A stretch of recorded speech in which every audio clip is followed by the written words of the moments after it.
Gamers, I fucked up. I made like a breakfast shake 30 minutes ago. It's my first time using a blender in four plus years, if I had to guess. So I said, what do I put in a protein shake in the morning that both me and my daughter could enjoy? She's 4 she's almost 4. I put 1 banana, 2 scoops of protein powder, 2 spoonfuls of powdered peanut butter, frozen strawberries, enough like almond milk to cover it, a couple of ice cubes, little agave syrup to sweeten it up for her a little bit. Hit the blender button. How the fuck did it come out to 3 pints of protein shake? 3 pints? 1.5 liters of protein shake in the morning, and it's got the consist. I mean, it's not bad by like adult standards, but she did not like it. But like, it has the consistency of like paper mache glue. It takes like I could. You've seen me drain a glass of water 3-4 seconds. Glass protein powder juice is taking a while, man. It's taken a while.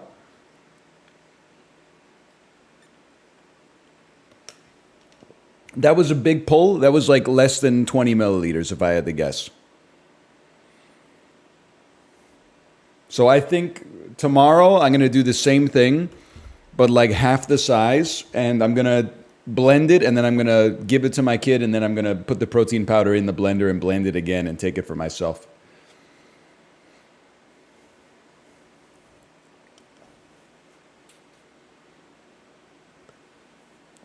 But I don't know, maybe it's good. Maybe like, because I drank a pint, and then I have another pint glass full right now, and maybe I'll drink the last pint that's in the fridge over the course of the stream today. It is a mega pint. You're not joking. Morning NL, balsamic vinegar sun or Worcester daughter. I got to say balsamic vinegar sun. I have some Worcester, but I don't... it's kind of like a fake sauce, in my opinion. Like, it doesn't do anything.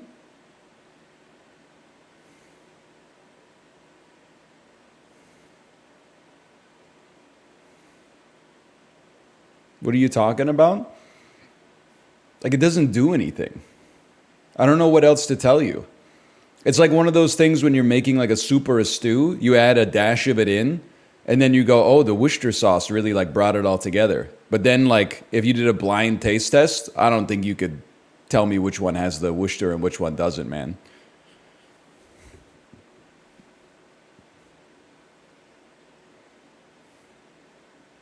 Perfectly balanced. +2, -2, +2, -2. And I like British condiments. I like HP sauce. Or as they call it in the rest of the world, tonkatsu sauce. I like, I'll be putting the shit out of malt vinegar on my fries, dude. For real. I don't care if it's considered like a nasal assault on the rest of the pub. It's the only way to have fish and chips is a little bit of brown vinegar on the fish and on the chips. And I don't look when I pour the vinegar because I'm the absolute governor.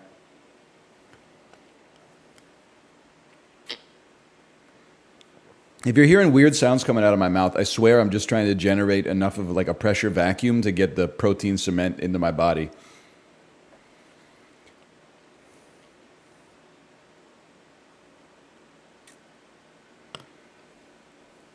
It's going to take a bit, man. It's going to take a bit.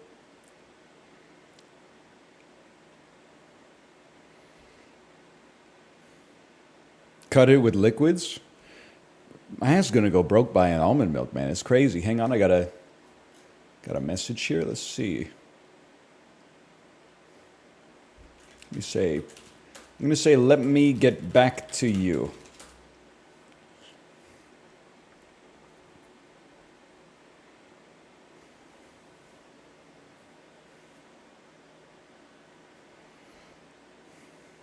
Back to Let me get back to you. I can't. Thank you, chat. That's huge. Apollo said, no worries. Then I said, let me get back to you. And he said, never mind, worries. He loves to yes and. I mean that complimentarily.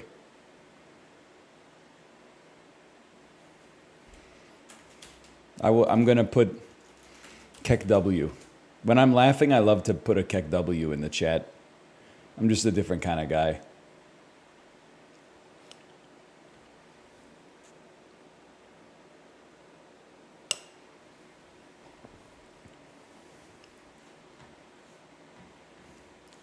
Solid Lamau goes a long way. Let me boot up Dominion. Are we playing the Bob or Dominion today?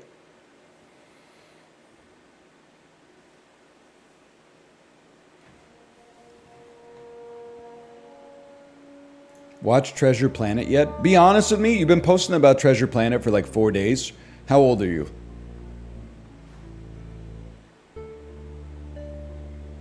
$30? That's crazy. That's crazy, man. Like, I'm not even saying this judgmentally. I'm just posing hypothetical questions, okay? I'm trying to, so my dad was 30 when I was like 8. I'm trying to imagine the man that I knew when I was in the 2nd grade being like really passionate about a child's film. Sorry, not a child's film. A film predominantly made to sell tickets to children. I'm not saying it's bad. I'm not saying you're wrong. I'm merely engaging in a thought experiment.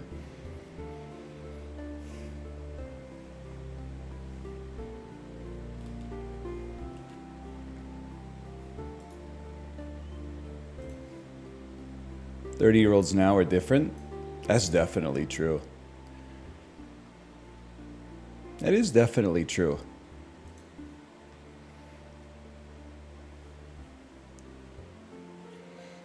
Like 30-year-olds back then are like 48-year-olds now. Both in the way that like their visible age, but then also like their maturity level. Can I hit you with something straight up? My mom is 59 years old.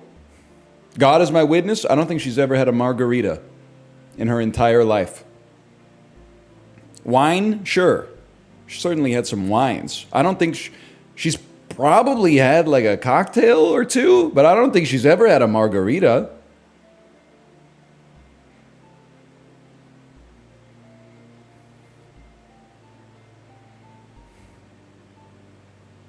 My 62-year-old mom just had a margarita for the first time this year. I love that. I mean, a margarita is great. Don't get me wrong. Too spicy? No, there's just like one Mexican restaurant in my hometown until like 7 years ago or something like that. And then it was a long drive away. So they're not having margaritas at dinner, you know, because then they got to drive. There were very few, in the 90s, there were less opportunities to have margaritas in Ontario, man. Nowadays, you can get a Moscow Mule at like fucking Montana's or something like that. But back in 1996, it was like Molson Canadian or the worst fucking glass of white wine you've ever had in your life.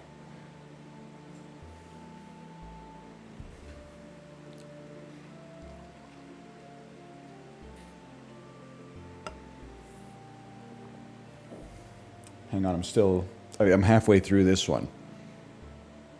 Canada was cooked in the 90s. Everybody had a mustache. That's how I remember it.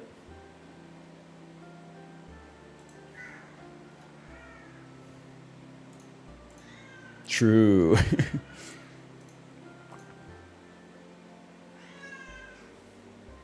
What up, gangsta?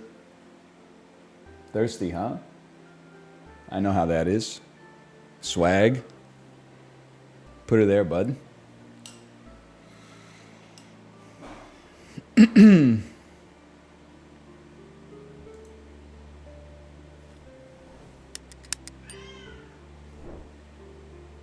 Cheers, brother. I'll drink to that.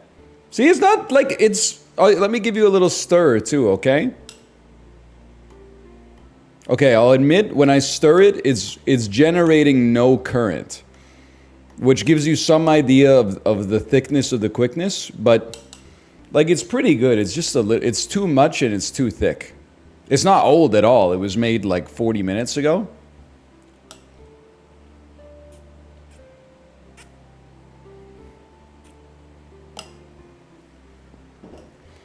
You ever generate like a pressure vacuum like that when you're drinking through a straw and you feel like you're accidentally gonna like upchuck your Adam's apple or something?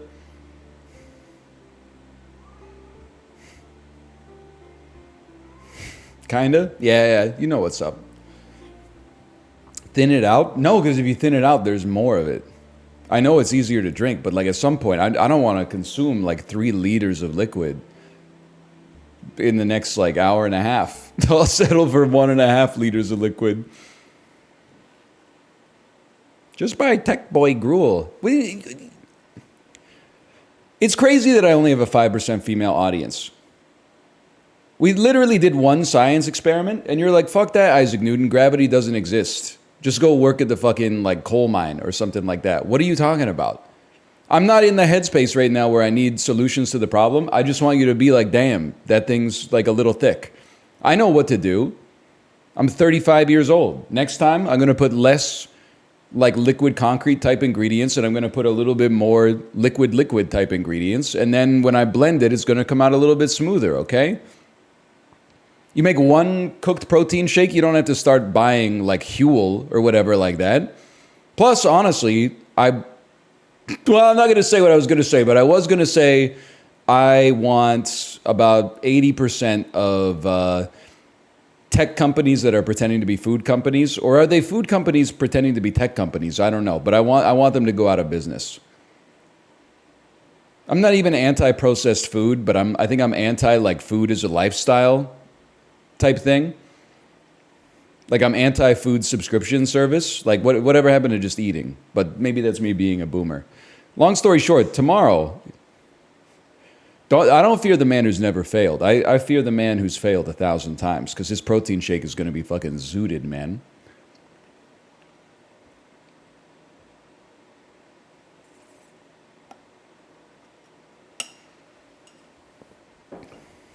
Still pretty tasty, though. So, you know, you will not catch me doing a Factor or a HelloFresh sponsorship. Once every, I don't know, every 3 months, my manager is like, hey, HelloFresh sent over another offer. And I'm like, I literally, A, I don't want to do it, and B, I can't, because it would make me the biggest hypocrite in the world. It's not going to happen.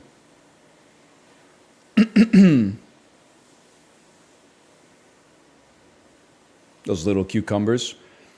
Get fucking HelloFresh for 2. They send one salmon that looks like James P. Sullivan, one salmon fillet that looks like Mike Wazowski. Come on, man.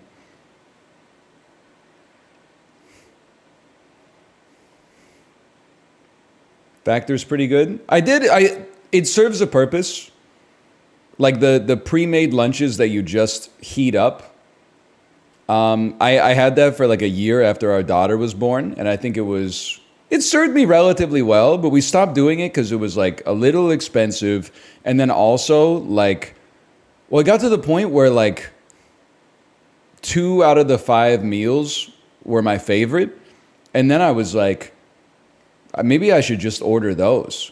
But at that point, if I'm eating the same thing for lunch 5 days a week, I could just go to Save On Foods, get a rotisserie chicken, chop it up into quarters, air fry some potatoes, and then have like the meal that I really want to have cheaper. And I mean, the rub is that it takes you like, 20 minutes of prep time, but that's, we tank those from time to time, but I understand why people wouldn't.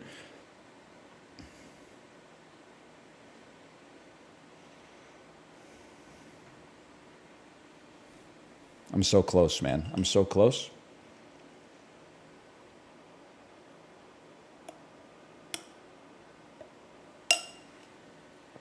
No, NL, don't hold it in. It doesn't do anything. Meal kit's good beginner step for cooking. Iron Wolf Helm, opinion disregarded. I know this is like, it sounds like the same argument as like student loan forgiveness can't happen because I paid my student loans. But I went from like not knowing how to reheat a can of soup to like being able to cook independently for myself in like 2 months when I was 19 years old before HelloFresh existed. So like that's all you got to do is like you look at I want to eat this, you look at the recipe, you buy the stuff from the grocery store and then you follow the recipe. Like if you can't follow instructions, I get it. It's like a Rage Against the Machine type thing, but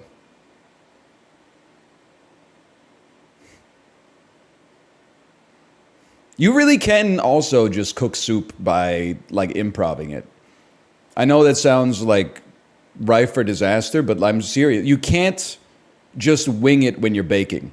You're going to end up with like, you're going to mean to cook brioche and you're going to end up with like a Belgian waffle or something like that. Like there's magic that happens in the exact process of the baking.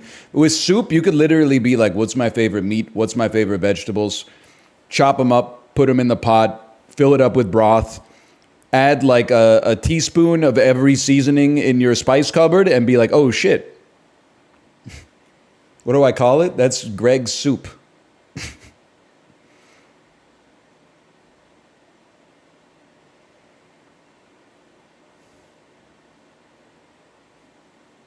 You're stalling? I'm stalling because it's not done yet, man.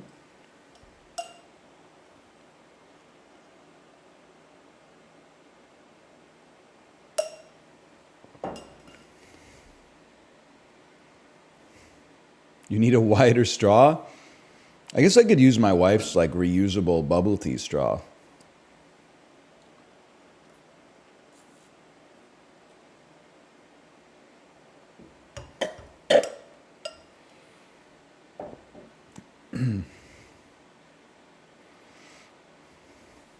Yeah, we will be doing a Lockheed Martin sponsorship. It's just kind of like it's the paperwork is all mired in red tape right now because I asked them for tax advantage purposes. I don't want to get paid in American dollars because they're worth a lot. I would rather get paid like directly in heat-seeking missiles. But there's like, I didn't know this because I'm a streamer, but there's like permits and shit. You can't just like ship them across the border and say it's like a gift or stationary or something like that. Like you gotta, each one of the missiles needs like its own passport or something like that. So it's taken a little while to get it set up, but we'll be doing it for sure. They might have to pay me in the missiles that shoot the gas that turns the soldiers gay. And I could live with that. I could live with that. I'm sure I could find something to do with that. I could find a way to like turn those around.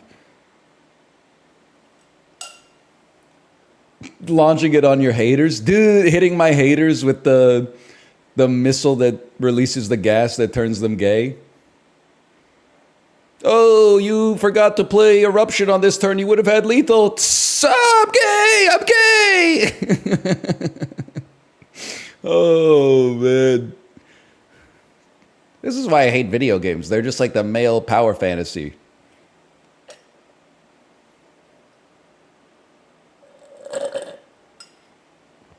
That's so funny. What happens if they're already gay? This is a stereotype, but it's like, what's the opposite of homophobia? I guess it's like homophilia, but that also sounds like problematic in like the other direction. But like, I don't think any of the people that are backseating and like upset with me are gay. I just think they got more important stuff to do. That's very like straight male coded. Is to be like, I fucking hate this guy. He misplayed in Deadlock. I'm not saying there's no gay haters, but they probably like hate me over like shit that's like way more cutting to the core of my personality than like me playing with my toys wrong. Are you seeing the +2s? Nobody, it's so hubris posting. Nobody's doing it like this, man.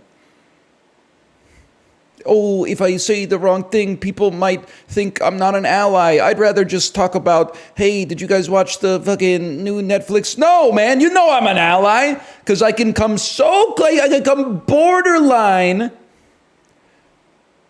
right on the edge of what you would consider to be acceptable, and I can bring it back. Because there's no hate in my heart. So I can open it up wide, man. I really only hate people when I'm either driving in the Costco parking lot or walking inside of the Costco. The rest of the time, we're all God's children as far as I'm concerned.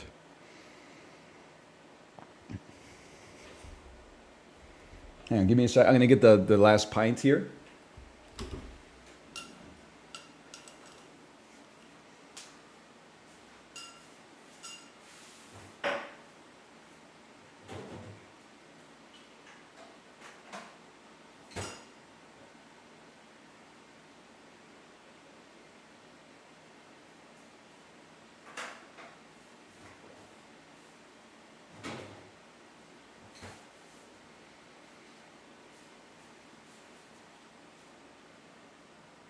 Cheers, brother.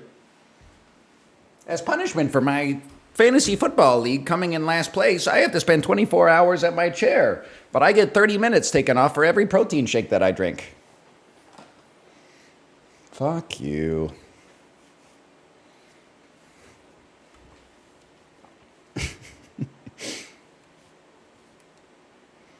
We are all God's children.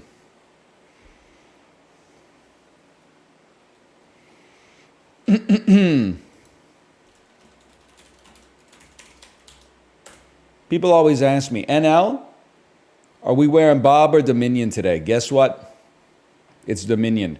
Why am I playing Dominion? Well, originally I was like, I'm not sure this would be a great stream game because I've never played it and it's a single, well, it can be a single player deck building board game. But then I said, you know what? I'm live for 30 minutes earlier than I normally am. So I can just take that as like that's me time. So I can stream Dominion. I can't even say it right anymore. I can play Dominion, and if it's boring, whatever, man. I'm early. But then I spent 30 minutes drinking a protein shake at the start of the stream because it's got the consistency of like liquid concrete. So now it's just inertia. What is Dominion? It's the first deck builder, apparently. And they say you always remember your first, but I've never played it. So let's do the tutorial. Let's start. And you know, honestly, you ever see the meme that's like a guy who looks like me, and it's like if the guitarist looks like this, you're gonna die in the pit. This is how I feel about board games that have a digital version. Like if your UI looks like this, you're about to play the best digital board game you've ever played in your entire life. Deck building. Welcome to Dominion. This is a game of building a deck of cards. I think based on what I'm seeing here, I should be maybe up here. Your deck represents your dominion. It contains your resources, victory points, and the other things you can do. It starts out as a small, sad collection of estates and coppers, but you hope that by the end of the game it will be brimming with gold, provinces, and the inhabitants and structures of your castle and kingdom. You win by having the most victory points in your deck when the game ends. You already get a couple from your estates, but they're not worth too much. To get a higher value victory card will take more gold. Coppers give you 1 gold. Click on each of your coppers to play them. Okay. Great sound design. Great sound design. You can buy a card costing up to 3. Click on a silver to buy it. You buy it for 3. When you play it, it gives you 2 gold, is my guess. And then also, I don't know, 40-year mortgage. Your turn has automatically ended and your opponent has played their turn. Let's not even worry about what they're doing. Oh, there's 40 of them in the pile. Okay. For your next turn, play your coppers and buy a smithy. This is a freaky-ass blacksmith, man. I'm so glad that this hairstyle is not in fashion anymore. Like, that skull is, like, this is the original skullet, man. Not to mention, he's wearing, like, the off-the-shoulder BDSM gear. It's like no sleeves, but a bracer. Like, what's going on here, man? Play your coppers and buy a smithy. Perhaps I will. Every turn, you draw 5 cards from your deck. If your deck is empty, your discard pile is shuffled into your deck. Can I say something amazing? I love that turns are about 4 seconds long, at least at the start. This turn, you've drawn your new smithy. Your smithy will let you draw 3 more cards. Play your smithy. Oh no, that's not what it's like as it gets going. Well, I like when my turn is like 10 minutes long and my opponent's turn is 1 second long. Like, I love when my opponent, like, when I'm like, I play Niv Mizzet, the Wizarding Dragon. I tap 7 mana. I hit a fetch land that does 1 damage to me, but allows me to search my deck for a land that then comes in tapped. And then I play my Niv Mizzet, and when Niv Mizzet comes out, my enchantment gets +1 token, and then I take 1 token off, and I get a loyalty token on my Planeswalker to summon a 1/1 token, and then my opponent is like, I play Lightning Bolt, and you die. I've drawn my silver. The silver is worth 2, better than copper's 1. That's true. That's true as hell. I'm going to play all my treasures real quick. You can buy a card costing up to 6. Buy the gold. Cost 6, gives us 3, 30 of them. You may have noticed your treasures don't go away when you buy a card. You can keep playing them over and over again. In only 3 turns, your deck is much more powerful. You're already on your way to victory. Oh, whoa, that was easy. Holy. Each turn has phases. Action, play treasures, buy, then clean up. You play one action. You may play 1 action card by default, but you may choose to not play an action at all. But for this tutorial, play your poacher. He gave me 4 gold, I think. Or maybe he costs 4 gold. He doesn't do anything. You can spend gold to gain a new card for your deck. Does he? The poacher doesn't do anything? He costs 4 gold? What a scam, dude. I will play all my treasures. You may buy 1 card from the supply by default. And you may choose not to buy a card. But for this, buy a throne room. All right. The cards from your play area and those remaining in your hand were automatic. Okay, that's a little condescending. I know that, okay? The second tutorial complete. Actions are where the game gets interesting. Action cards have a white border. Right-click your smithy to inspect it. Click away from the smithy to exit inspection. For this tutorial, your deck already contains a few action cards. By default, you can only play 1 action card per turn unless you have a card that gives you +4 actions. I don't know why I said 4. That was my brain inserted that as a phantom. For now, play your smithy. Your workshop is no longer highlighted because you've already spent your only action. With no more actions, your turn advances to the Play Treasures phase. Play your treasures and buy a laboratory. Some cards grant additional actions. Laboratory grants +1 action. Play your laboratory, which now allows you to play your smithy. You can daisy chain several actions together in this way. Play your treasures and buy a village. Some cards give multiple actions. The village gives +1 card +2 actions. Play your village for +2 actions, and then you got your workshop. Right-click the action symbol for a reminder of what it does. Play your smithy, play your workshop, and game end. Okay. There are 2 scenarios which bring about the end of the game. Either 1, the province pile is empty, or 2, any 3 supply piles are empty. Note that this can include the curse pile. Victory points are automatically totaled and already include any points from victory cards and curses. The player with the most victory points wins. The player who had the fewest turns wins in the event of a tie. If you forget who the starting player was, you can look at the log here. They're calling it the greatest tutorial of all time. Let's play a new game, man. Me and very easy AI. That sounds perfect for a guy like me. Okay, they purchased a remodel. Wait, there's more tutorials? Whatever, man. Let's take a peek here first. Province. Gives you 6 victory points. Gold. 6 gold for 3 gold every time you play it. Duchy. 5 gold for 3 victory points. Silver. 2 gold for 3 gold. Estate. 1 victory point for 2 gold. Copper. Copper costs 0 but fills your deck with garbage. Curse. Costs 0, gives you -1 victory point, but maybe allows you to finish the game faster. Am I understanding this appropriately?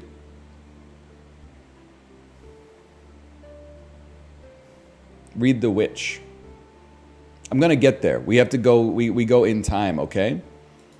Bandit. Gain a gold. Each other player reveals the top 2 cards of their deck, trashes a revealed treasure other than a copper, and discards the rest. Each other player. Okay. Each other player. +4 cards, +1 buy. Each other player draws a card. +1 card, +1 action. Look at the top 2 cards of your deck. Trash or discard any number of them. Put the rest back on top in any order. That's, okay, I understand the value of it. +2 cards, each other player gains a curse. All right. Gain a card to your hand, costing up to 5. Put a card from your hand into your deck. I don't understand you. Moat, +2 cards. When another player plays an attack, you may first reveal this from your hand to be unaffected by it. +2 gold. Discard the top card of your deck. If it's an action card, you may play it. So in general, this is good because you want to be playing treasures that are not copper, discarding coppers, and especially like estates are like a dead draw for you, right?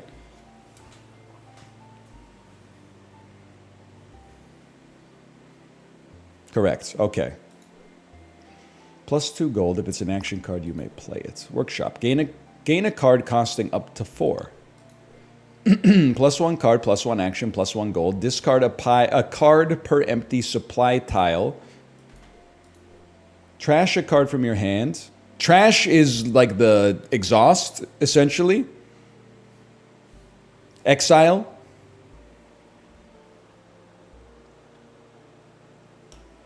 Trash a card from your hand. Gain a card costing up to 2 more than that.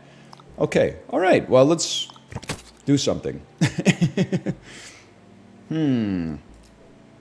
+2 cards. If someone plays an attack, you may reveal this to be unaffected. +2 gold. Discard the top card of your deck. If it's an action card, you may play it. We don't have that many action cards. If discard an action card, if it's an action card, you may play it. If I were your husband, madam, I would drink it. Gain a card costing up to 4. So this is...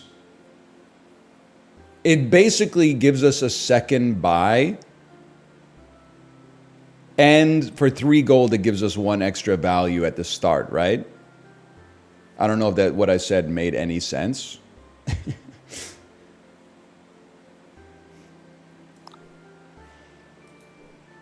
Okay. I also understand the appeal of buying some treasures. Yeah, we're going to figure it out. I mean, we're just starting early here. I'm going to buy a workshop. A workshop basically seems like a treasure to me. And then let's see what we got here. You played several coppers and purchased a witch. A witch is an attack, so here's what I'm going to do. I'm going to play my treasures.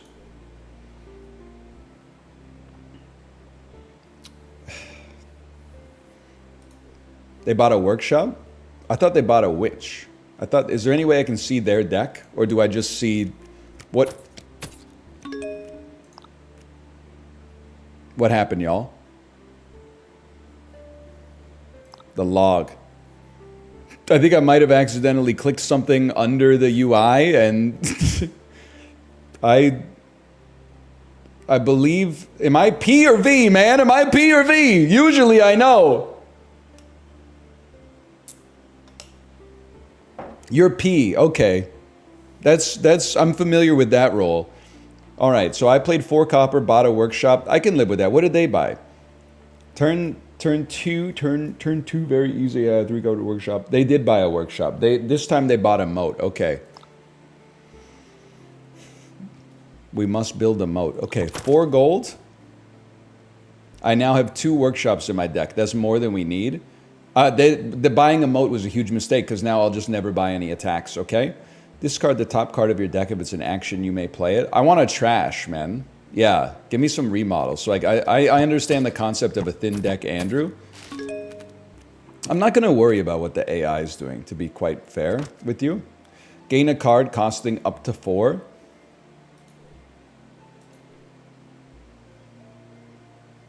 Give me a moment to think about this, okay? We are going to need some treasures or something. Just give me a silver, okay? And then play my treasures. And then give me another silver. Let's get the econ rolling here.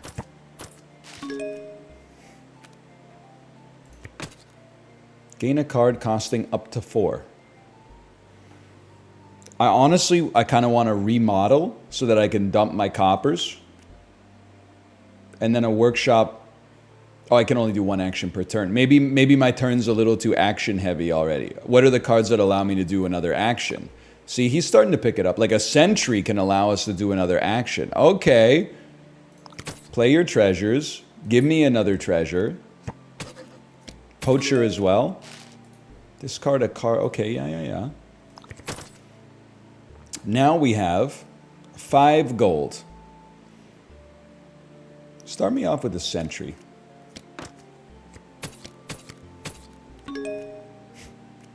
They're popping. I'm going to remodel. Trash an estate. Gain a card costing up to 4. I mean, maybe we're getting a few too many silvers, but that's okay. Play my treasures, buy another silver. I believe in it. I believe in it. Sentry. +1 card, +1 action. Drag a card to the trash. See a never copper. I would like to draw my silver, though. Remodel or workshop. Gain a card costing up to 4. Trash a card from your hand. Gain a card costing up to 2 more than it. I'm thinking.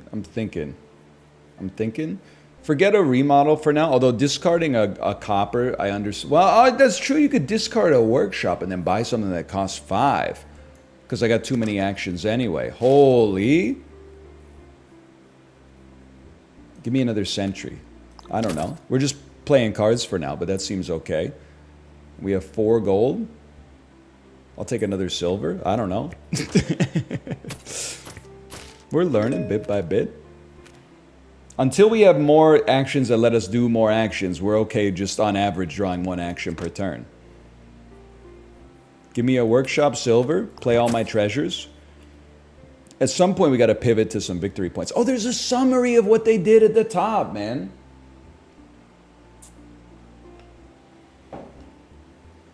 They added remodel and vassal. That's too many actions, man. That's too many actions.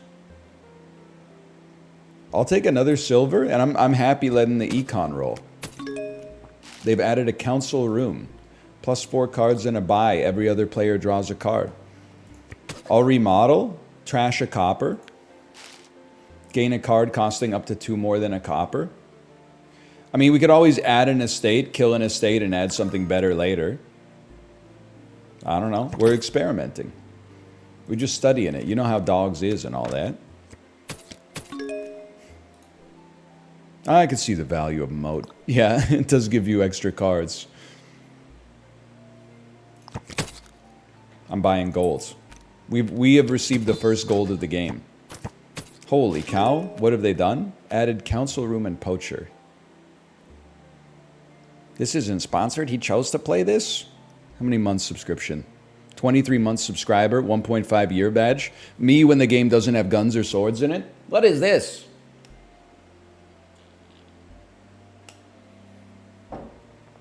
Are you seeing this? It does have swords. All right. It does have 1 sword. I'll give you that. I'm not going to count the pike. I'm not going to count that. That's a dirk. Maybe a dagger at best. That is a sword, though. I can't deny that that is a sword of some sort. Remodels are already gone. Poacher's kind of popping off then. Can I ask a question? Chatters? Why, what's the value of discarding a card? So the obvious answer in theory would be you have a bad card. It's not bad. It's always bad. Okay. Discard is the worst play. It's negative value late, but early it's okay. Okay. Discard curses? Yeah, but discarding curses doesn't help you because you just drew them already, right? It's the offset for cheap card plus action. Okay. Like this ain't Slay the Spire. This ain't Texas. remodel, a workshop, gain a card costing up to 5. Gain a gold. Each other player trashes a revealed treasure other than a copper and discards the rest. It's an anti-treasure build. Plus 4 cards in a buy. Give me a council room. Play my treasures. Just give me a moat. Whatever. They've added a council room as well. Sentry. Plus 1 card, plus 1 action. Drag cards to trash, discard, or rearrange. Trash and or discard any number of them. Put the rest back on top in any order. I would still trash an estate. We'll get better stuff later. Keep this up here at the top because I want it next turn. I got a lot of money this turn. Play my treasures. I have 8 gold. This is where we buy provinces, right? It just makes sense. Sentry. We drew a silver. Council room on top. Silver directly underneath it. That sounds fine to me for now. What does remodel do again? Trash a card from your hand. Well, trash a card from your hand. Gain a card costing up to 2 more. I could trash a silver and buy a council room. I don't know. 6 gold. Give me a gold.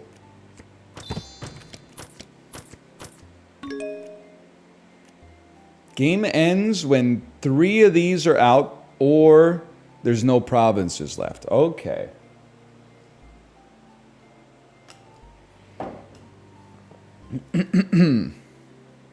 I get the picture. Plus 4 cards in a buy, plus 2 cards. Plus 4 cards in a buy. Gen Z boss in a mini. Sucks to draw a sentry there, I guess. I'll play my treasures. 10 gold! Holy! Give me a province. And I'll end my turn. I have no idea what my opponent is doing, but that seems fine. Remodel. Remodel. Remodel. Remodel. Remodel. Remodel. Dump an estate. Buy a moat. Play your treasures. 4 gold. 4 gold is a slap in the face for a guy like me. Just give me a vassal. Let's enjoy ourselves with it. Why does it say play treasure? Did I already play an action by accident? Did I hit end action by double clicking it?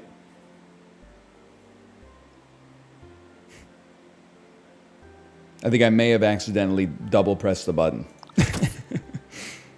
There's an undo button. Oh!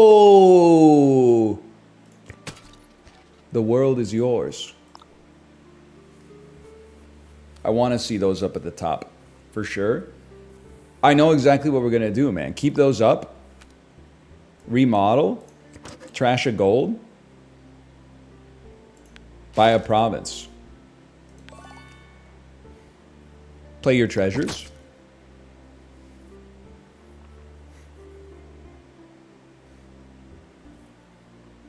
End my buys. I don't think we want to thicken our deck. I think we're popping. Sentry for an extra action. Discard piles at 18. We don't want to accidentally draw a council room before we can use it. And we're going to get plus 4 cards here. No, we're not. Yes, we are. Discard the council room so you can draw it again for value faster.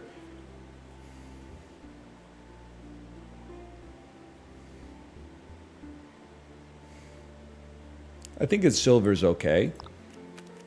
Council room. Draw 4 more cards. Play all your treasures. 14 gold. Give me a province. You know what? I mean, if we're popping like this, give me a duchy too.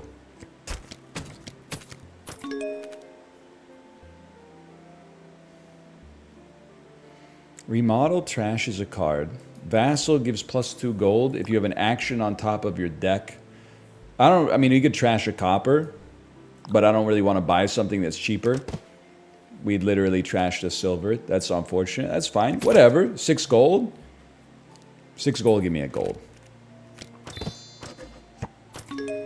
You're demolishing extra easy AI. It's my first game, man!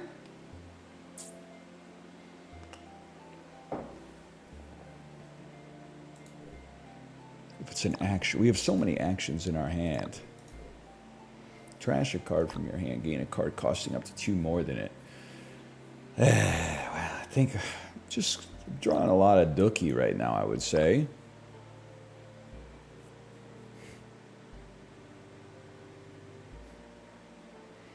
I almost feel like we could at least remodel our vassal, buy a duchy, play our treasures, and probably pass turn. We're trying to end the game as fast as possible, I think. So +1 card, +1 action. We don't want to draw a province. We don't really want to draw a silver. Well, maybe we do want to draw a silver so we can get to a province. Then, council room will draw 4. Play your treasures. 7? Are you kidding me, man?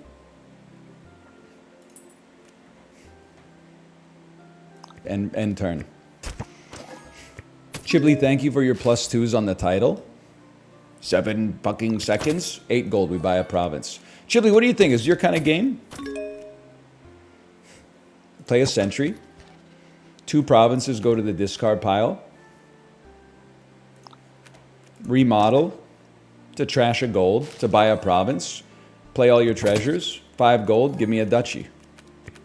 Oh, baby, the double sentry combo. Sentry. We want to draw gold. We want to we want to trash a remodel. Sentry. We would be okay with a moat next turn. Discard the silver, though. We're going to be on 5. Oh, we could remodel. You're not going to like this, but I'm destroying my economy in order to finish the game by buying provinces as quickly as possible. +2 cards. Kind of a horrendous turn. Give me a duchy.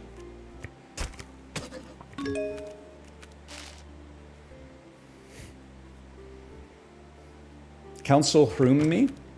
Play my treasures. 7 gold, you piece of junk. This is the one. Council room. Play my treasures. 8 gold, buy a province. I end my buys. The game... 64-4? We won 64-4? And people were getting mad at me for the way I was playing the game? 64-4? He got 2 squared, I got 8 squared?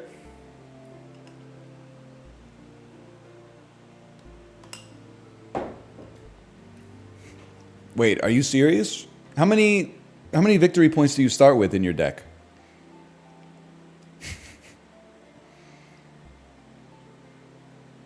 Three.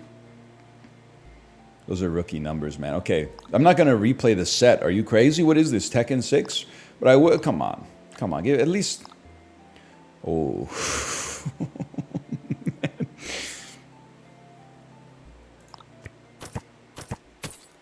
Hang on, I've got some reading to do. +3 cards. Well, look at Nico Cotto Avocado.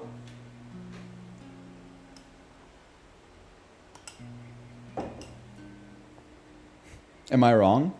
+2 actions, +1 buy, +2 gold. Draw until you have 7 cards in hand, skipping any action cards you choose to. Set those aside, discarding them afterwards.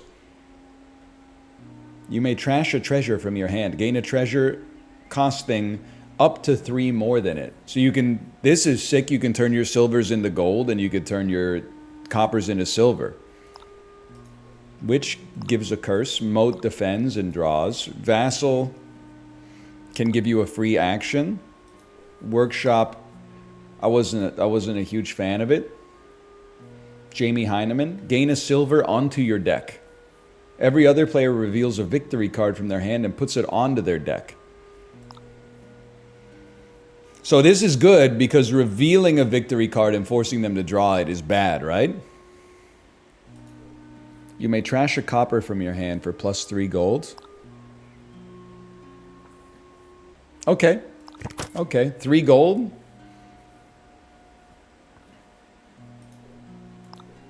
I mean, I think I'm a 3 gold, toss a coin to your silver sort of guy. Medium AI has added a smithy, draws more cards. For 4 gold, I kind of love it. Like, you're kind of like a mine that doesn't have the ability to turn a silver into a gold. Which is bad. It's worse than a mine, but it's also 1 cheaper. So why don't you go ahead and turn my coppers into silvers? They've added a festival. +2 actions, a buy, and 2 cards. Okay. Okay. Money lender me. Trash a copper. Play my treasures. I don't think we need another money lender. We only have 1 action in the deck right now. Having a smithy also seems nice. I know we said we were going to buy silvers, but... You know, we're experimenting. We're learning a little bit. This time, give me a silver. I know we wasted a gold, but... Okay. They've added another festival. Their engine's going crazy, man. I think. We're on 7 gold. Now, on 7 gold, we got to be cooking. We got to do something advantageous. I mean, a mine seems great early, even though gold also seems great. I think I'll waste 2 gold and get that mine early. Bad draw.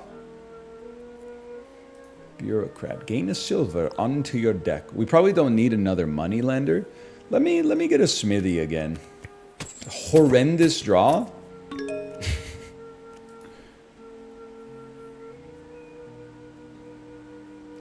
God awful draw. Can we see what we're drawing? Is there a draw pile? Are you not my draw pile?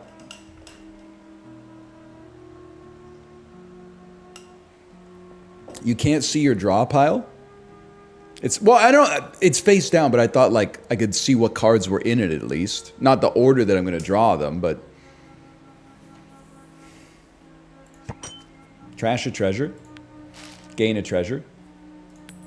Play your treasures. I'll take a moat. Why not? We got too many actions, but life goes on. What?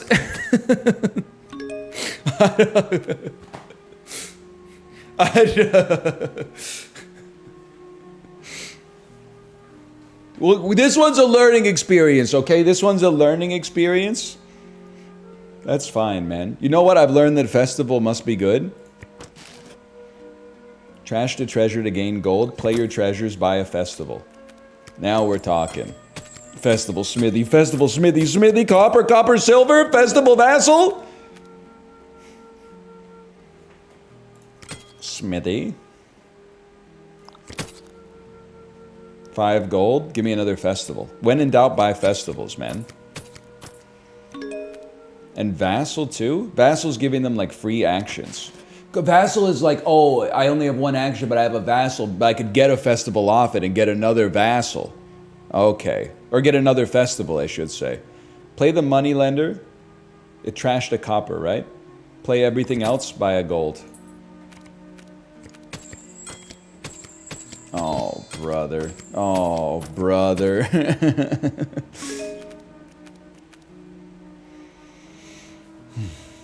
Well, you should smithy me. Too many actions. Wouldn't be the first time. Give me another festival, bro. All right, now we're popping. We're bringing it back, okay? Festival allows us to play a mine. Trash a silver.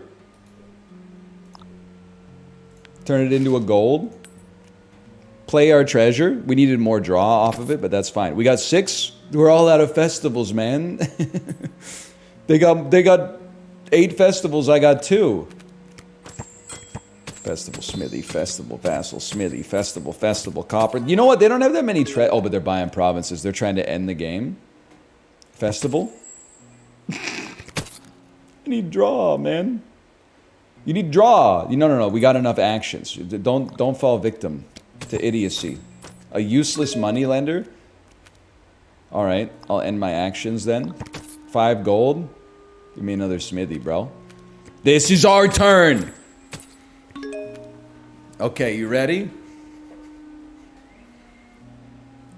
Festival, smithy. Because I've seen the best do it. Festival, smithy. No, maybe, well, I don't know. You could also mine, but we probably just want a treasure max. Oh, we could still mine. Because it's +2 actions. Oh, we still have +1 action. Mine a silver into a gold. Play your treasures. 14 gold and 3 buys. Give me a province and give me a gold. Okay. Money lender. Should we have done? Let me think about that. It's late in the game. Oh, but Smithy, we wouldn't have any actions left anyway. So actually, maybe that's for the best. 6 gold, buy a gold. Okay. Oh, here we go. Oh, brother. They bought 3 provinces on the same turn. Festival. That's all I got, dude. Gold.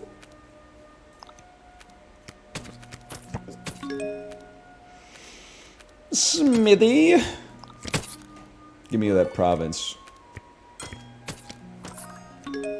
They bought an estate. What a disaster. Smithy. We buy a province. I mean, I'll be honest. I think we got our ass beat. I don't think we got our ass beat to the extent that we beat the very easy. Yeah, they beat us 34-21. That's not that bad.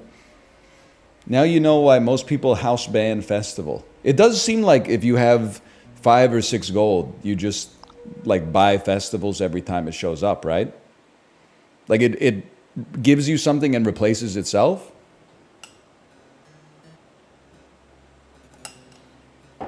But I don't like to be that gamer that like plays a game once and is like, oh, this is imbalanced. Like it's too streamer coded.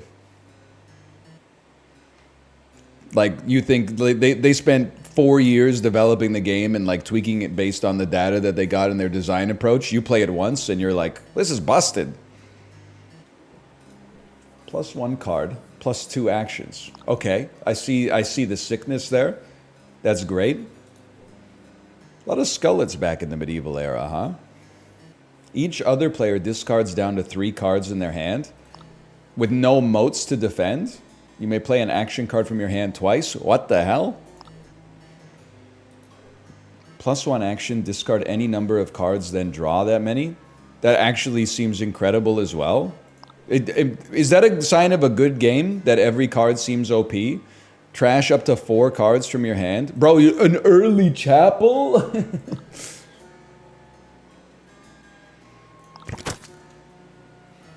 And we can only buy one thing. I don't want to buy a chapel because we got 5 gold. It seems like we could do better.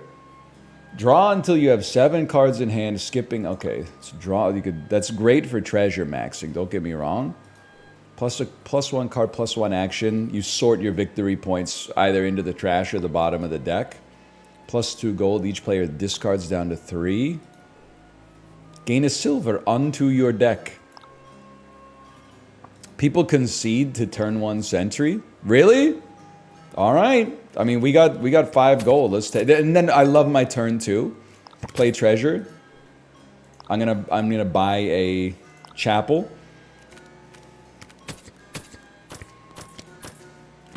They added a sentry as well. Okay, we play sentry. We want to trash a copper. We want to draw a chapel next turn. 4 gold. You get +1 action too, which is crazy. I see the power of a smithy. But we maybe have too many actions early. Maybe just give me a silver. Maybe be patient. Chapel. Dump your entire hand. Don't buy a card.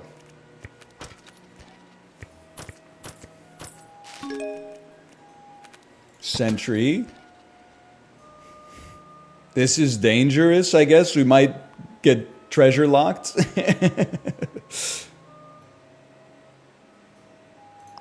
And then chapel, discard these two, or sorry, trash these two, gives you enough gold to still buy a silver, so we still have an economy. You got the loop figured out? I love to hear that. Okay, we have no cards to draw. Chapel. Kill your copper. Play your treasures. Now, adding another action makes sense because we don't always want to play chapel. +1 card plus... We don't really need the actions. We need like a bureaucrat. We need a bureaucrat to add more silver into the deck. Yeah! And then we'll play fucking Sentry Bureaucrat, hopefully, basically every turn, get a shitload of silvers. Okay, hang on. Sentry, Bureaucrat. I've added a silver onto my deck. Played my treasures. Well, we don't really need more draw right now. Throne Room, you may play an action card from your hand twice. Throne Room. Sock it to me.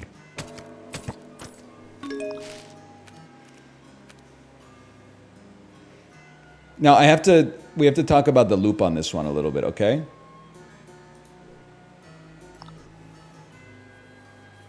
If I Throne Room, can I... Oh, so it uses its action to do 2 actions of something else. Okay. And I have 2 cards in my draw pile. I don't know what they are. You could... I mean, you have to Throne Room Sentry twice, right?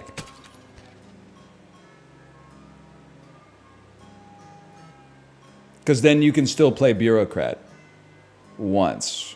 Or you could just Bureaucrat twice to get... Yeah, okay, hang on. Undo me. I'll no longer be able to earn achievements. You know, I feel bad for game devs, like, all the time, sincerely, even though I do make fun of what I would describe, like, 98% of games as being kind of boring. You know how easy it is to get a negative review on Steam? I was looking at the reviews for Shogun Showdown, okay? Great game. One of the best indie games I've played this year. It's got like 94, 95% positive reviews on Steam. One of the top negative reviews was from somebody with like 9 hours played. And it said, how stupid are the devs to have an achievement for beating a run fast when the whole game is about being patient and making tactical decisions? It runs completely counter to the design philosophy of the game. Really? One achievement you had a distaste for? And after playing the game for 10 hours, you were like, this deserves a thumbs down? Crazy, man. This is psychotic. You don't even get gamer score for it or nothing. Like, I don't understand. What's the point, man?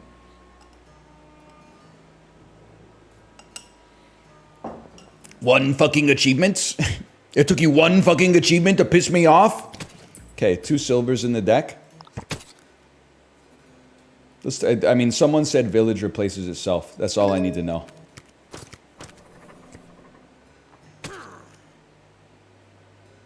I have to discard 2 cards? Are you shitting me, man? I was about to buy a province. Fuck you, dude. Fuck you.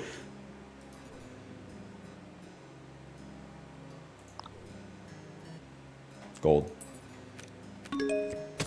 The hell is this? Don't even play your militia, you sack of crap. Don't even... Oh my god, now I gotta discard 2 motherfucking cards.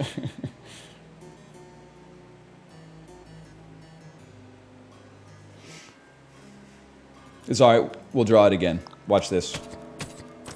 They're attacking me, and I have no moats. Library counters militia. Oh. Possibly. Okay. Throne Room. Village. It really drew a chapel. I don't want to play a chapel. I'll play my treasures. got to sting, man. I don't really want to buy a silver, to be honest. I guess I'd rather get a smithy so I can get more draw to counter the lack of draw I'm receiving because of their militia. Discard 2 cards. It stings, but it's got to be done. Sentry. I want them both. Bureaucrat. Play treasures. Give me a library. We need more draw. Okay. They're going to make me discard. This shit is pissing me off. Discard 2 cards, you sack of crap. Discard my 2 treasures. I got no money to do anything. They're playing 1,000 cards a turn. Come on, man! Added 2 throne rooms, a library, a duchy, and an artisan? What are you talking about? Throne room, village, smithy. We have 4 actions. This is crazy. Bureaucrat me. I guess I'll end my actions. I don't really want to dump my silvers. Play my treasures. Purchase a gold. One day we're going to get the turn popping, man.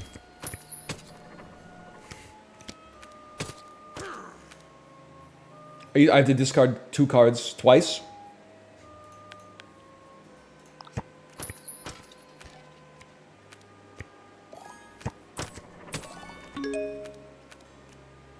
That's bad. No, just this. Oh, it's discard down to 3. That's right. That's right. Give me a draw. I'd like to undo because I don't like the cards that are up at the top. No, that's okay.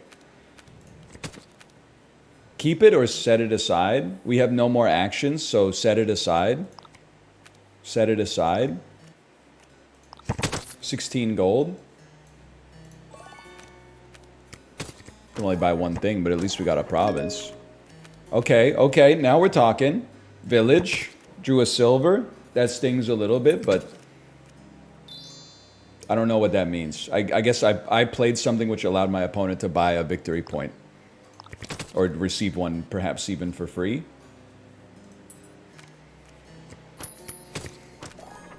He puts it on top of his deck. Maybe I interrupted his Wambus. Give me a province. Okay, next turn. Don't make me discard, man. I'm popping. Yeah, he didn't make me discard. Okay. Throne room sentry. Do we want to draw a library? We don't want to draw... In fact, Chapel in the Trash is beautiful. We only have 1 action left. We're not going to draw... This is sentry 1 of 2. So we'll draw the library. We don't want to draw the province. Drawing a silver is fine with a guy like me. You play your library first, because then we'll... If we play smithy first, we'll draw less. Library first, then play a smithy. Play your treasures. I can only buy 1 thing, which is kind of devastating, but I'm just happy we got there. We interrupted him somehow. I don't really want to add a silver to my... Maybe I do, because, well, I don't know.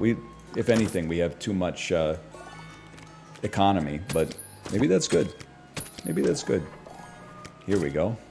Here we go. Where's the militia? They don't have a militia anymore? Nope, they got militias. Let me think about this. Definitely a silver. Probably a... Well, I don't know. With the smithy, we're like pretty much destined to draw enough to buy a province. No NL, just discard your action cards. Okay, okay.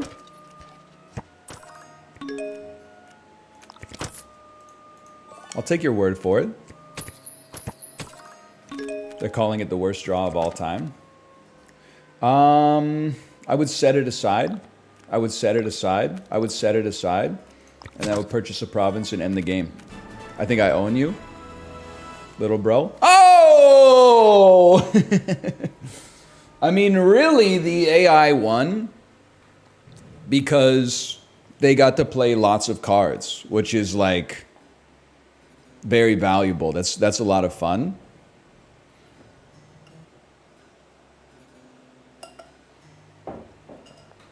That was good. All right, I'm going to let my brain take a day to simmer on Dominion. I had a great time playing it. Hopefully tomorrow I'll have digested some extra levels of strategy. We could do the dulls a little bit. It'll never see the light of day again. Bro, I would love to play it again. I'm even going to the Discord here. Hello, Clank Gamers. If you love the Clank turns where you play many cards, you would love Dominion, which, semicolon, because I already used a comma. Free on Steam with online multiplayer. Smiley face. Has anyone played before? I played for the first time today, and it seems like a lot of fun. Also, games are fast, at least versus, and once you've played a few times. Fast like 10 to 15 mins, not fast like 90 mins. Crazy, man, crazy.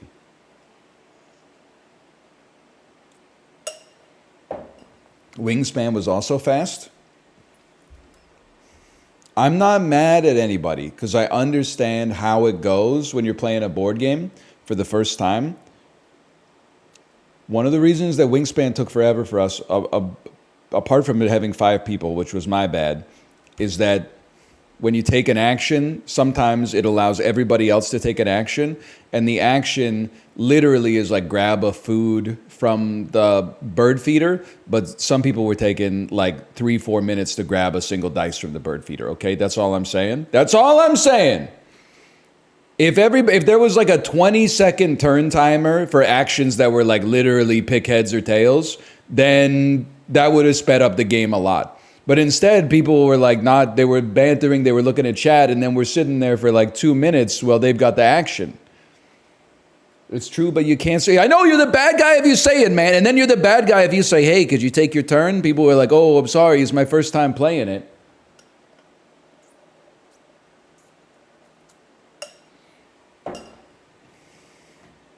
I love Wingspan, though. All right, we can play the dulls. We can play the dulls for sure.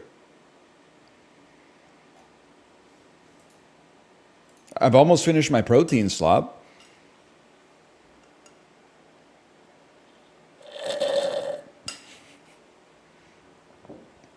I still got 200 mils in the fridge, but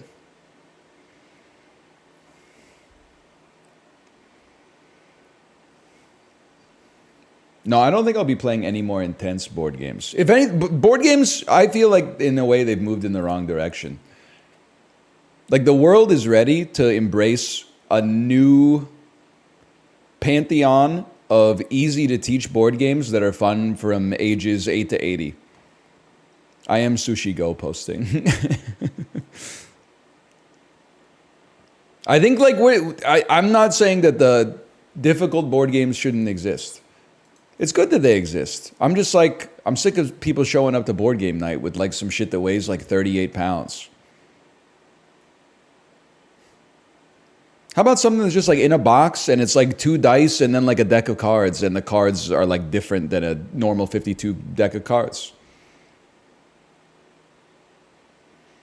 Candyland is dog shit. I say that as someone who plays like 2 to 3 games a week because it's my 3-year-old's favorite game. But it's the worst game ever made. There's no point to playing it. You might as well just flip a coin when you start and then say like, whoever calls it wins.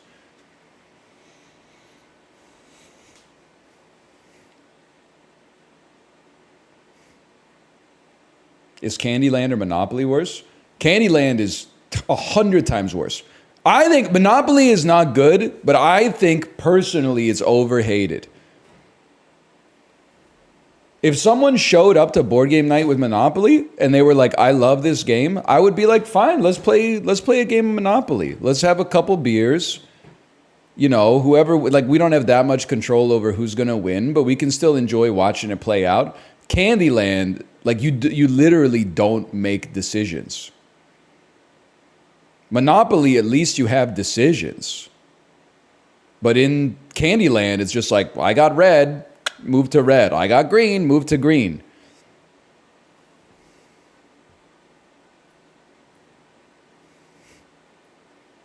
Scrabble's good, but people don't like to play with me.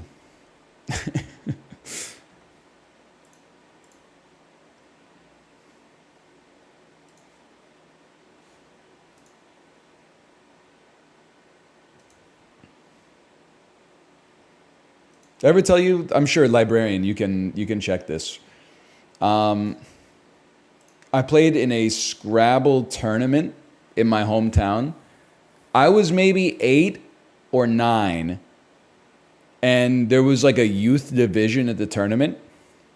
I joined the tournament because I love Scrabble, but anyway, I got there expecting it to be like a tournament, and then in the youth division there was only one other kid who signed up, and they were 12. So I beat them 2-0 in the best of 3, and then I just walked around the gymnasium for like 3 or 4 hours. But the thing that kept me there is that I might have misinterpreted it. I was 8 or 9, right? But it said like the prize for the youth division was the Terminator 2 arcade cabinet. Like the one with the guns on the arcade cabinet and the screen and the like robots come flying by and you go. So I was like, dude, I fucking aced this tournament. I'm going to get that arcade machine. I'm sure my parents were like, oh, fuck, where are we going to put an arcade machine in our house? And then, like, they were like, yeah, you won. Your prize will come, like, in the mail or something in 4 to 6 weeks. When it arrived, it was not a Terminator 2 arcade machine. It was, like, a 45-minute children's PSA about like basically like exercise so you don't get diabetes.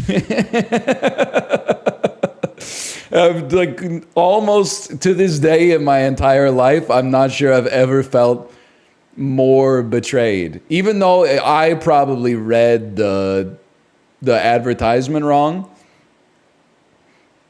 Yeah, on VHS, man. It was like a bunch of cartoon characters like at the Olympics, and they were like, you know, eating cheeseburgers and stuff, and they're like, you can't eat too many cheeseburgers, come out and do the high jump. I was sitting there at like age 8, like, what the fuck? Where's my arcade cabinet, man?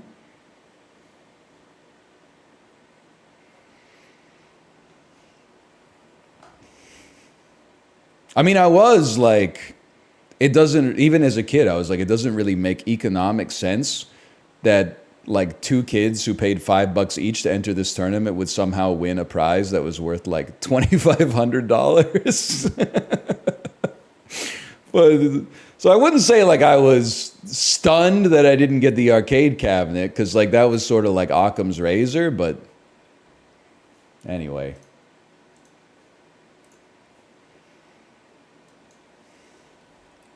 Swag Wednesday it is.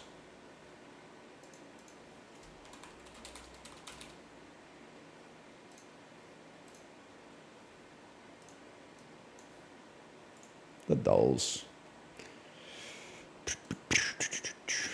It's nice starting early. I feel like you got time for the dolls every day, especially because no fucking games are ever coming out. Oh, I didn't get it uBlock Plus, motherfucker.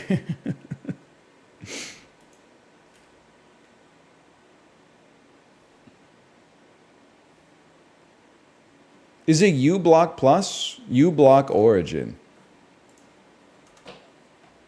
Okay, give me a second here. Give me a second. Or is it MuBlock?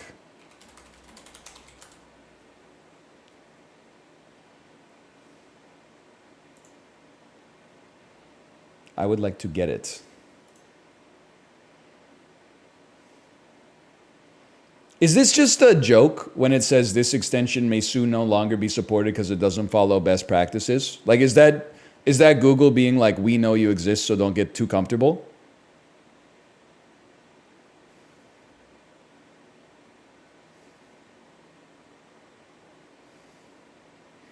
Yes, Google wants to kill it so that they can serve you more ads.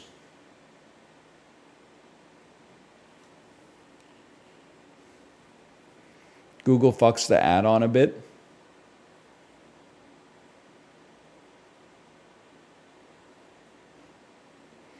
Manifest v3 makes all ad blockers violate the license agreement of Chrome.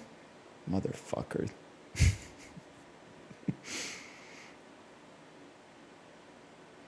If you need to use Chrome, you can switch to Vivaldi. Is Vivaldi a browser or is Vivaldi an extension, man? Can I import my Chrome bookmarks to Firefox? Because there's a lot of those in there, man. Okay, motherfucker. Firefox. Open source web browser. Yeah. Okay, yeah, sure. Open in Edge to download Firefox. That makes a lot of sense. Download Firefox. Firefox installer. Open. If this shit says I have to restart my computer, I'm going to shit my pants, but that's okay.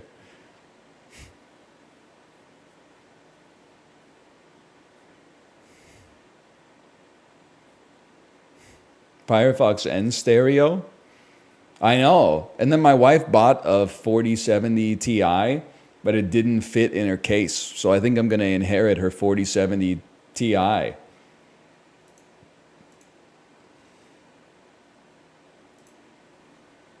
But I'm not going to install that till the weekend.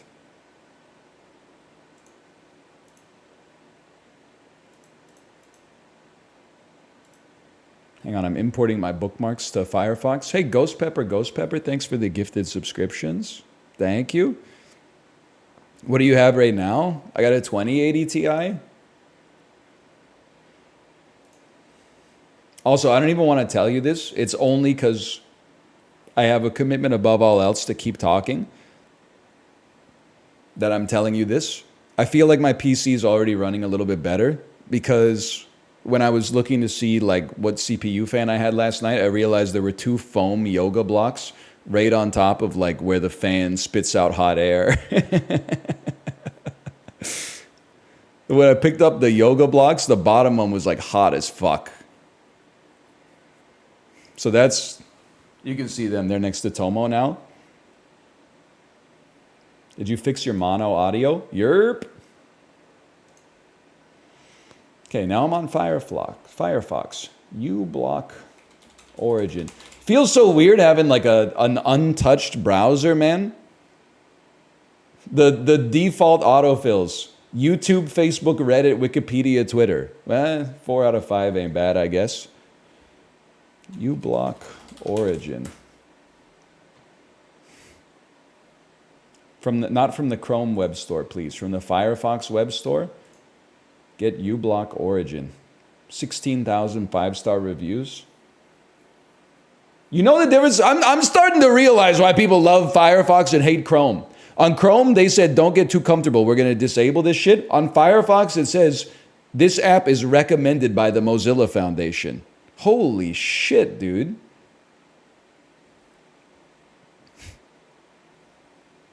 Add uBlock Origin. It'll access data for all websites. Yeah, that seems fine. Read and modify privacy settings, access browser tabs, access browser activity during navigation. Sure, man, sure. I have a crimson shield now. Is that good? Oh my God, it imported my bookmarks like immediately and everything. Oh my God, it's so snappy and fast. What the fuck?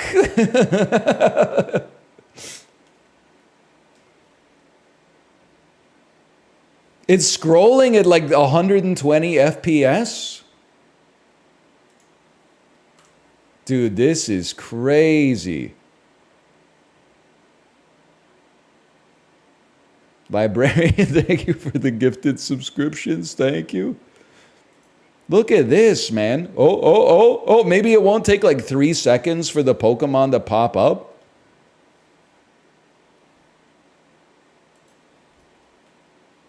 What's your favorite song from Treble Charger's Detox? I mean, it's got to be 100 million. Do you know that there's probably no other streamer on this platform that would know what you're talking about? At best, you'd probably get someone that would say, oh, I don't know, I kind of like American Psycho. They wouldn't even realize American Psycho is off of Brand New Low. Detox has 100 million. Brand New Low has Brand New Low and American Psycho. I own both of them. I did just what you told me. Remember when Treble Charger has the not lead singer sing a song on the album? Slash marker Pokedoku. We're so back and we're on FIREFOX now. Thanks to chat's advice. Look at how quickly, how snappy they pop up, dude. I thought my computer was decrowded. It turns out that maybe like A, Chrome is decrowded, and then B, 7,000 like JavaScript rich elements trying to load on every single page to get me to buy Iam's dog food when I don't even have a dog is probably like causing an incredible drag on my web browsing experience. Who would have thought, man? Who would have thought? This is crazy. And the yoga blocks that were blocking the exhaust on my computer. Yeah, that's fair. OGLOC Drew. What about OGC LOL Drew Carey at the Fish concert? Am I right? Flying Bug? Dude, Anorith. But like the grown-up version? Whatever. Bug Ice?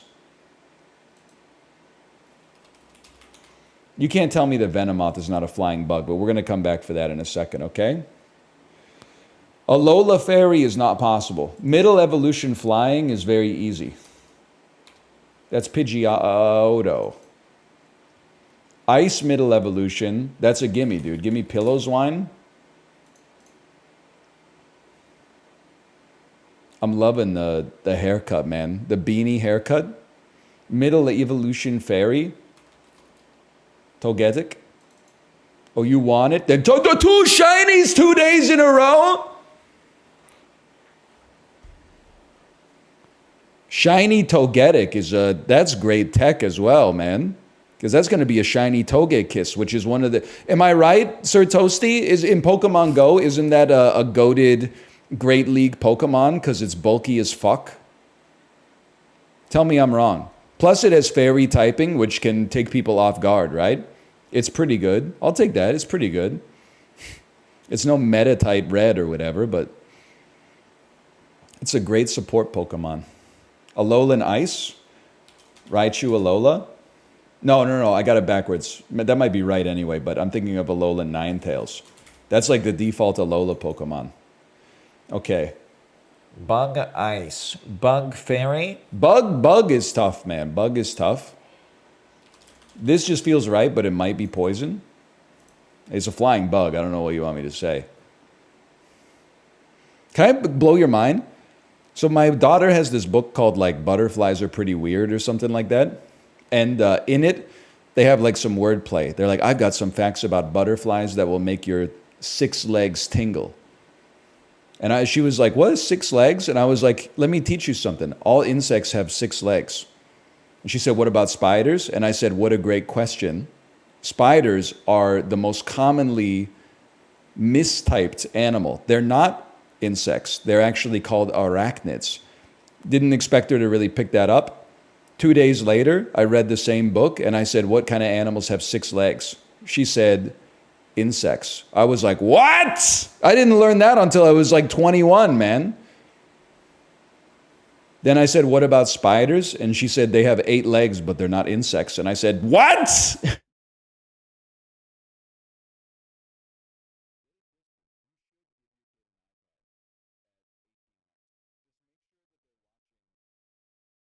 Sorry, I'm muted. With my plosive actually muted the mic. I said, get it twisted. You should give your kid an iPad at 18 months. Just make sure they're not watching like Brian's toy reviews or whatever. Yeah, they're like sponges, man. It's crazy. I started to be very careful what I said around her when she started quoting Bob Dylan lyrics back at me. And I was like, all of a sudden, I gotta be a little bit more concerned about her media diet. Okay, bug flying.